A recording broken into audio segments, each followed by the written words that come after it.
Hello, I'm Craig Constantine. Welcome. This is the Podcaster Community Show, short conversations that are not just about podcasting, because I like to take the scenic route. My guest today is Lorraine Margherita. Welcome, Lorraine. Nice to have you. Thank you very much, Craig. Nice to be here.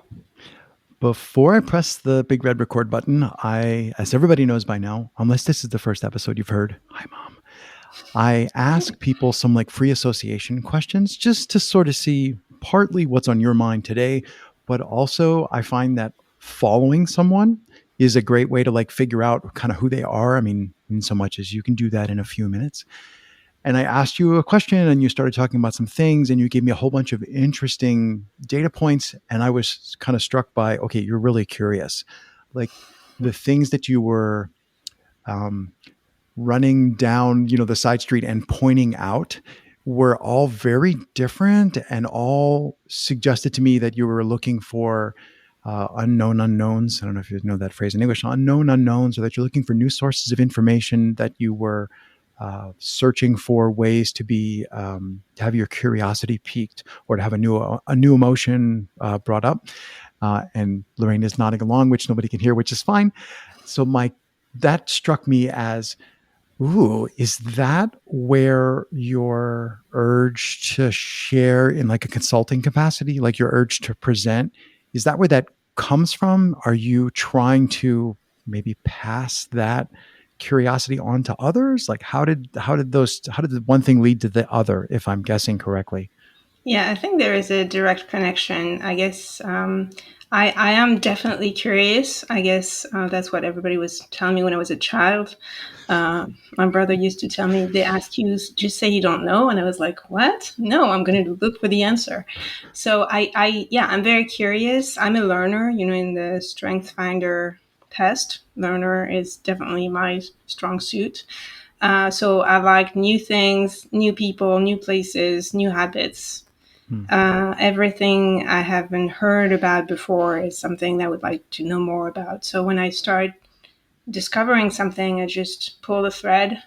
And actually, you're completely right. The podcast I started recently is exactly because I have so much material on the topic I cover in my podcast that I figured it's too bad. I have to do something with that. So I use that material with my client when I work with them. And I figured if they can listen to a few shows once in a while and know more and tell me what they can do with what I'm sharing, then it's going to be even more useful. So it's both for me. It's like it nourishes me, really. It makes me live. And it's nice to share that. And I love it when I have a chance with my clients, when I tell them, okay, have you read that book, or do you know that concept or that story? And they tell me, no, I've never heard about this before. It's like a thrill because I have a chance to tell the story or to share what I've found out for myself. I love your choice of words, nourishing. It's a great verb or a great thing to try to do for people or to see happening, just, not of your own causing. Two questions spring to mind. First is name of your podcast.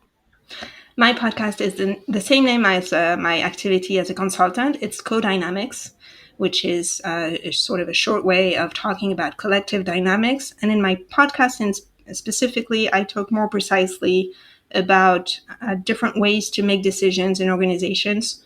So those organizations that are either flat or teal, holacratic, or 40 different words to talk about that kind of decision-making processes. So yeah, it's more about decision-making specifically. I liked, I'm a big fan of short format just because I tend to make these giant monstrous projects, not just in podcasting.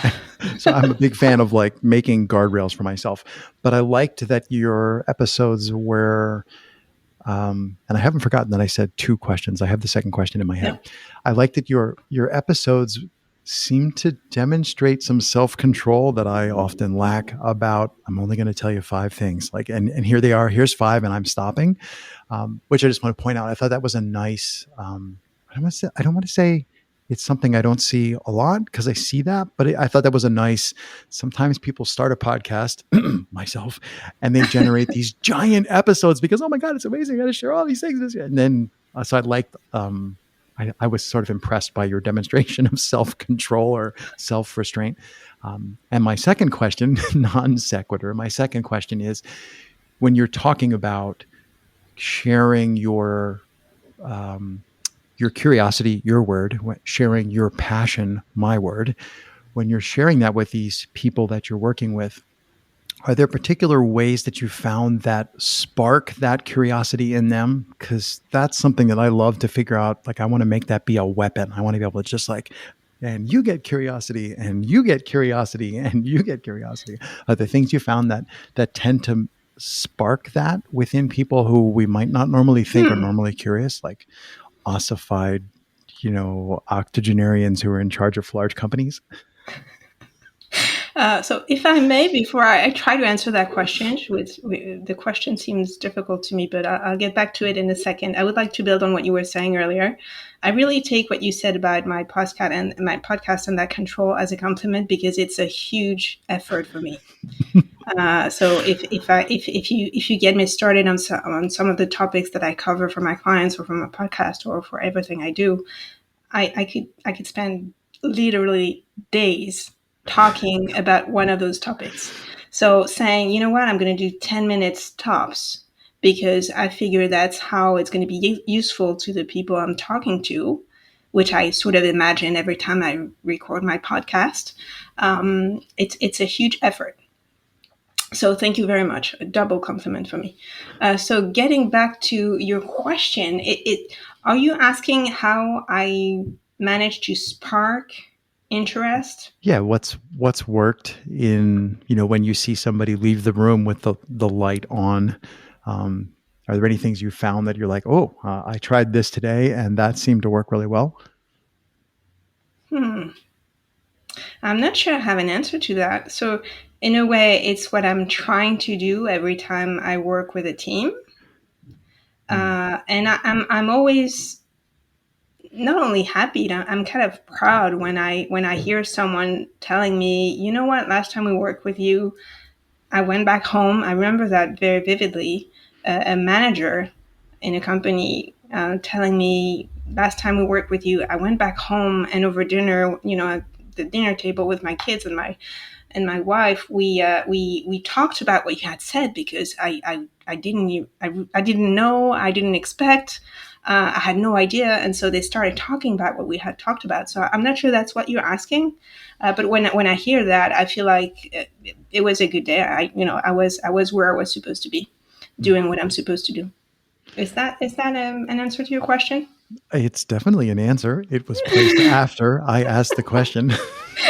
Uh, I often find that I don't want to say asking questions is easy, because for me, I don't have any problems coming up with them. So they're easy to ask. Mm, Once you get mm, over I'm a little nervous, I can ask questions all day. But I often find that many people that I talk to, when not recording stuff, when I just talk to people randomly, they're very comfortable not answering a question. So, you say like, wow, this is mm, amazing. Like, when's the last time you were in Canada? And they just kind of like, they see it more as a me just showing them my cards. Like, here's what I'm thinking. It happens to have a question mark on the end. In person, people seem to do that more comfortably, or people are more comfortable just kind of like going, I see your question. It's not particularly interesting to me. I'm going to talk about what I want to talk about. And I'm not saying that that's good or bad, but it seems to me that when I point a microphone at someone, if I use a piece of grammar that is actually a question, they feel like they have to succeed at answering it. And I'm just like, mm, no. So yes, your answer is great because it told me something. It shared a story which people, I hope, find as interesting as I found. So I think anything that gets said after a question qualifies as an answer. And I always just wish I could. Sometimes I want to just like not actually bring microphones, but then people won't show up on the calls to talk to me. So podcasting for me is all just a giant charade to get people to talk. Well, people want to talk because they want to be listened to. So I guess what you're Yeah. doing is actually create, and that's a huge step in collaborative work. Mm. You create the conditions, you create the safety, the environment for people to feel comfortable Mm. saying what they have to say or sharing what they have on their mind. So I guess you're doing a great job.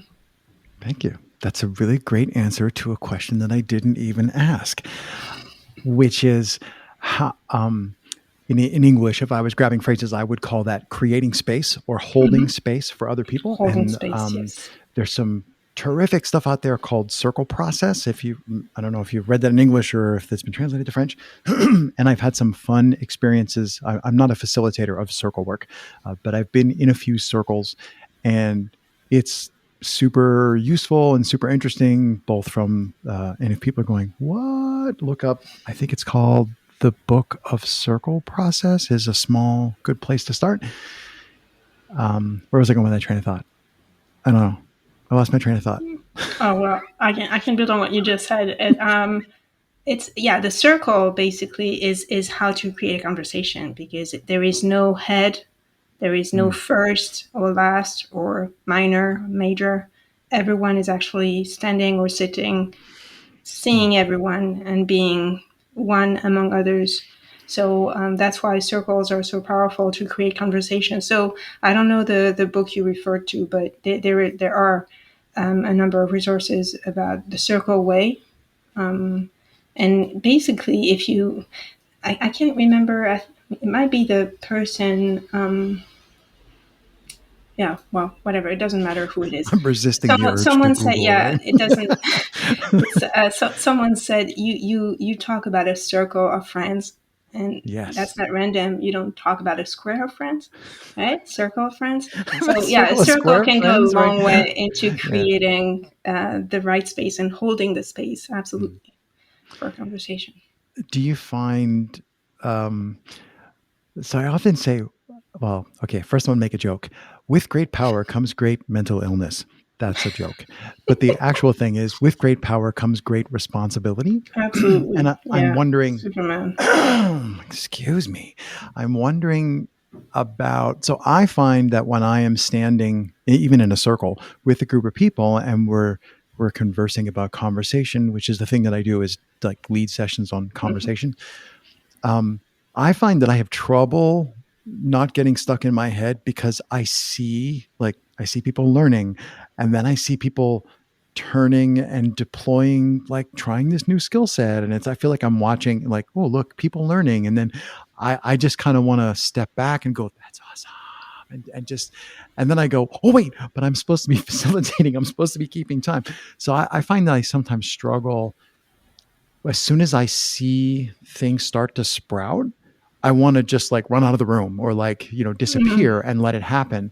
And I'm wondering if you find that, do you have that happen, that sense happen? Does that, sorry, do you find that ever happens to you when you're working with a group of like business executives, and you're like, well, we've only covered 1/10 of the material, but wow, look at this, and we're done. Like, or do you just feel like, no, but wait do you guys see what's over the next hill? Like, how do you walk that line?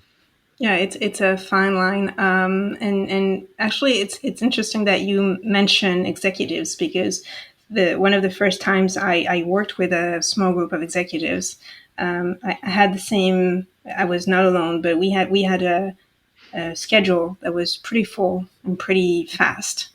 And after a few, I don't know, minutes, maybe 1 hour, we realized that there was too much that we wanted to do, and it's not a matter of how much you do and how many items you've covered on your list of topics to cover. It's more finding the space for each topic, and we realized that they just needed to speak because Mm, we were offsite. It almost never happened to that team, and they were fighting with parts of the company. I won't get into the details, but their life was really harsh. And just having a moment when they could just not listen to anyone else, just that team, not have their phone or mm, anyone from another team or from another part of the company or from whoever wanted to speak to them. They had no way of being distracted, and they just needed to speak to one another and to realize where they were as a team, what they were seeing and sharing. And so, to answer your question, I would say it is obviously a concern to cover what we wanted to cover.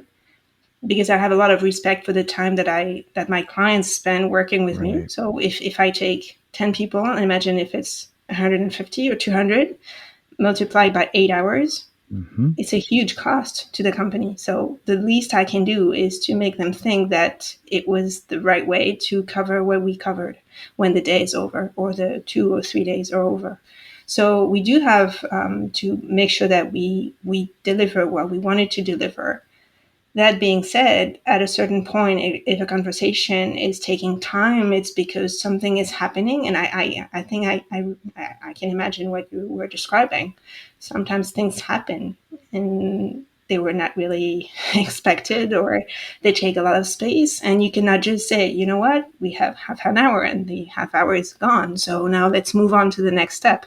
So you have to wait and just let things happen. And then you find a way to adjust the rest of the morning, evening, day.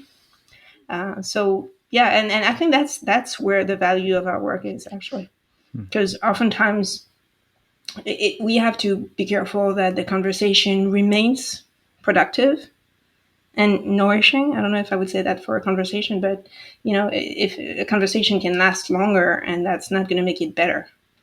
Many conversations need to be stopped before they stop producing any impact. So we still have to be careful about letting things happen when they deal with something, I don't know, unheard of or delicate or risky or new, and still we have to get them to stop and move on. Sometimes because it's going to be one step to build something even bigger later. So What you're describing there about as a facilitator knowing when to, ooh, I think we should be stopping. That reminds me of something that I talk about in certain spaces about everybody, almost everybody, is aware of the idea of using silence in conversation. You can use it as a bartering chip. You can use it as a tool. You can just let the silence do all kinds of things. But I also think that there's more than just what I'm trying to accomplish with the silence. That we also need to practice using silence so that silence, not just the lack of sound, but like this is a particularly silent space. There's not a lot going on versus like a busy cafe. That I think we also need to learn how to normalize silence so that there can be silence without everybody automatically going, oh, well, what's this silence supposed to be for? Like, is this a pregnant silence? Is this a silence I'm supposed to fill?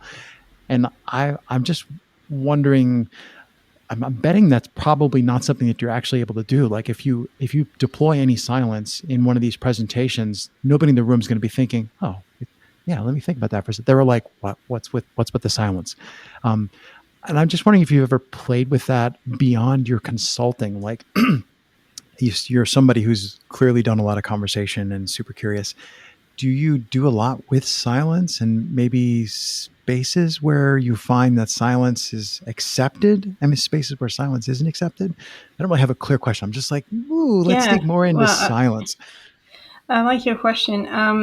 What it makes me think about, I use silence, for example. So, yeah, two things come to mind. The first one that came to my mind was the talking stick that I often introduce to groups. Many of them don't know it, and it's a shame because it's such a powerful tool. And so what I tell them is obviously the rule that you probably know about you can speak when you hold the stick, and if you don't hold the stick you cannot speak. And what I tell them is you hold the stick, you can speak or not speak. And then they start processing that information. So I'm the one who is allowed to speak, and yet I can not speak.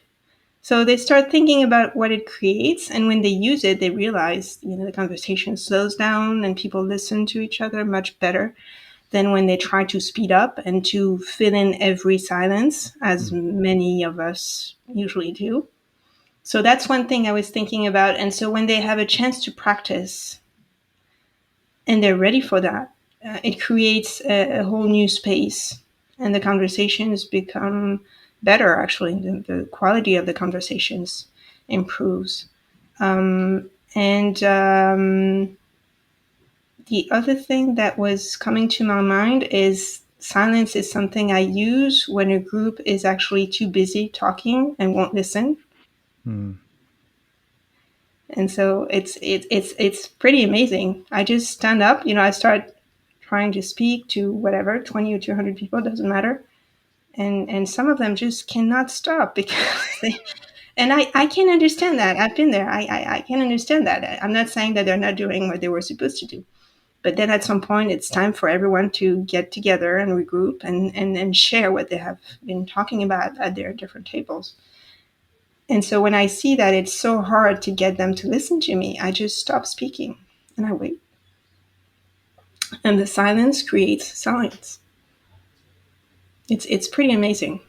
Hmm. It's actually an experience in your body, even though we're talking about sound or an absence of sound, it's actually a very, very interesting experience. So yeah, and for many corporations, the simple fact that they can work on listening to the end of the sentence of someone who is speaking in front of them is actually a challenge. Hmm. So we have sometimes sort of a training to share with them to try what happens when you just take the time to let everyone finish, and maybe you will not speak as soon as there is a blank in the conversation. And for some groups, it's pretty tough. They really fight for space in the conversation, and sometimes they speak before someone has even finished not only what they were saying but their sentence. Right.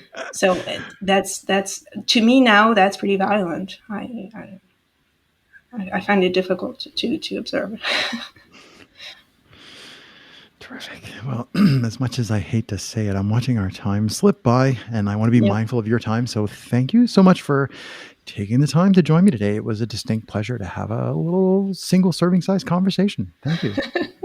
Thank you very much, Craig. I had a lot of fun. It was really nice to just stop and listen and share with you some of my experiences. Thank you.